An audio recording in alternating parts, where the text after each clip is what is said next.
Thank you sir. ముఖ్యంగా Gulf కార్మికులకు సంబంధించినటువంటి అంశం సార్. లక్షలాది మంది కార్మికులు ఇటు నిజామాబాదు, కరీంనగరు, ఆదిలాబాదు, జగిత్యాల, కోరుట్ల నుంచి గల్ఫ్ ప్రాంతంలో కార్మికులుగా పనిచేస్తూ ఉన్నారు సార్. ఉపాధి కోసం అక్కడికి వలసపోయినటువంటి వాళ్ళు ఉన్నారు సార్. సో అక్కడ గల్ఫ్ కార్మికులు చేస్తున్నటువంటి క్రమంలో 2024-25 ఈ కాలంలో దాదాపు 1600 మంది గల్ఫ్ కార్మికులు చనిపోయినట్టుగా రికార్డులు చెప్తా ఉన్నాయి సార్. అంతకంటే ముందు కూడా చాలామంది వలస కార్మికులు చనిపోయినారు సార్.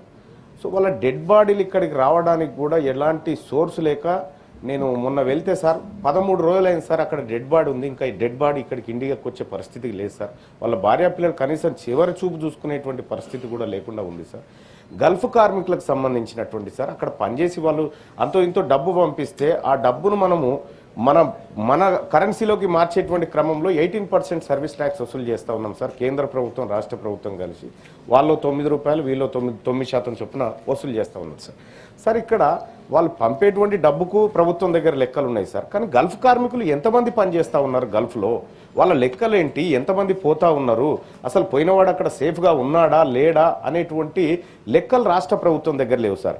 ఇటీవల కాలంలో రాష్ట్ర ప్రభుత్వం సార్ 8.5 కోట్ల రూపాయలు చనిపోయినటువంటి గల్ఫ్ కార్మికుల కుటుంబాలకు 5 లక్షల చొప్పున సాయం చేస్తున్నట్టుగా ప్రభుత్వం చెప్పింది సార్. కొన్ని చోట్ల జగిత్యాలలో దాదాపుగా 51 మందికి చేసారు సార్, అది వాస్తవం కూడా.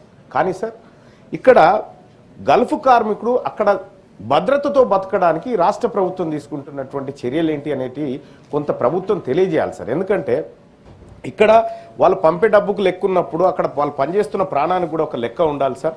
అలాగే గల్ఫ్ కార్మికుల పిల్లలు సార్ అక్కడ పోయి పనిచేసేటువంటి వాళ్ళు ఎవరైతే ఉన్నారో వాళ్ళ భార్య పిల్లల కోసం, పోషించడం కోసం, విద్య కోసం చేస్తారు సార్.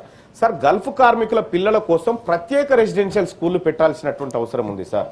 ప్రత్యేక రెసిడెన్షియల్ స్కూల్ కరీంనగర్, కోరుట్ల పెడితే వాళ్ళకి రెసిడెన్షియల్ స్కూల్ పెట్టడం వల్ల కొద్దిగా ఆర్థిక భారం తగ్గుతుంది సార్. ఎందుకంటే భర్త దూరంగా ఉంటాడు, పిల్లలు భారంగా ఉంటారు కాబట్టి అదొకటి సార్. ఇంకో రెండో విషయం ఏంటంటే సార్ ప్రవాసీ ఆరోగ్యశ్రీ పథకాన్ని తెలంగాణ రాష్ట్ర ప్రభుత్వం ప్రవేశపెట్టాలి సార్.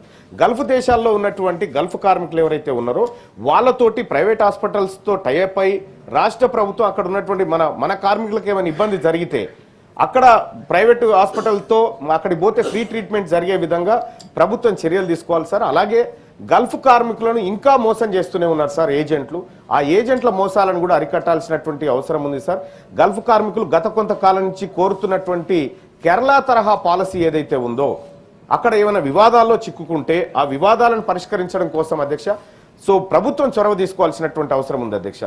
అక్కడ కేంద్ర ప్రభుత్వం కేవలం 2023-24లో గల్ఫ్లో వివిధ వివాదాల్లో చిక్కుకున్నటువంటి కార్మికులను, భారతదేశ కార్మికులను కాపాడడానికి 3 లక్షలు ఖర్చు పెట్టింది సార్ కేంద్ర ప్రభుత్వం. 3 లక్షలు సార్. అది ఒక కేసుకు కూడా సరిపోదు. కానీ వాళ్ళ దగ్గర నుంచి తీసుకుంది చాలా పెద్ద మొత్తంలో తీసుకున్నారు సార్.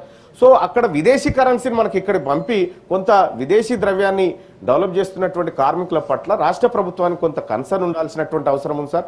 నేను మొన్న వెళ్ళినప్పుడు సార్ ఈ సభ దృష్టికి తీసుకురామని చాలా మంది చెప్పినారు సార్. మేము అనేక సమస్యలు ఎదుర్కొంటా ఉన్నాం.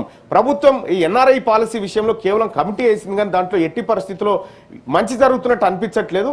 వాస్తవమైనటువంటి సమస్యలు తెలిసినటువంటి వాళ్ళతోటి ఆ కమిటీని నియమించి తద్వారా గల్ఫ్ సమస్యలు, గల్ఫ్ కార్మికుల దాదాపుగా ఒక 10 లక్షల మంది దాకా ఉంటారు అనుకుంటా సార్. నేను అక్కడ ఈ గల్ఫ్ కార్మికులు దాదాపుగా వాళ్ళ కుటుంబాలన్నీ ఇక్కడే ఉన్నాయి సార్. మనం కేవలం ఎలక్షన్స్ వచ్చినప్పుడు గల్ఫ్ కార్మికుల సమస్యల గురించి మాట్లాడుకుంటున్నాం, మేనిఫెస్టోలో పెడుతున్నాం. గతంలో 2014లో బీఆర్ఎస్ పార్టీ మేనిఫెస్టోలో కూడా ఈ గల్ఫ్ కార్మికులకు ఎన్ఆర్ఐ ఏది కేరళ తరహాలో పాలసీ అని చెప్పారు, అది అటే పోయింది సార్.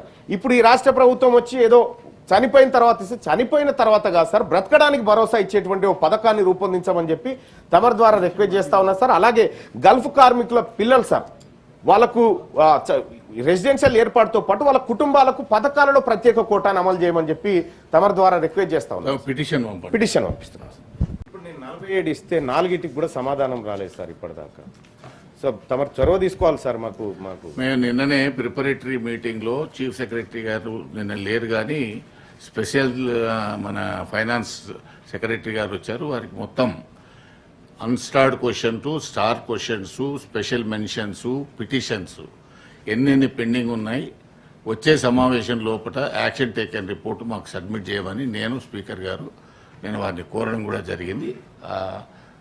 మేము ప్రతి ప్రిపరేటరీ మీటింగ్లో ఫస్ట్ ఈ అష్యూరెన్సెస్, స్పెషల్ మెన్షన్స్, తర్వాత స్టార్ట్ క్వశ్చన్, అన్స్టార్ట్ క్వశ్చన్స్, వీటి మీద మేము ప్రత్యేకమైన శ్రద్ధ తీసుకుంటున్నాం. వచ్చేదానికి ప్రయత్నం చేస్తాం.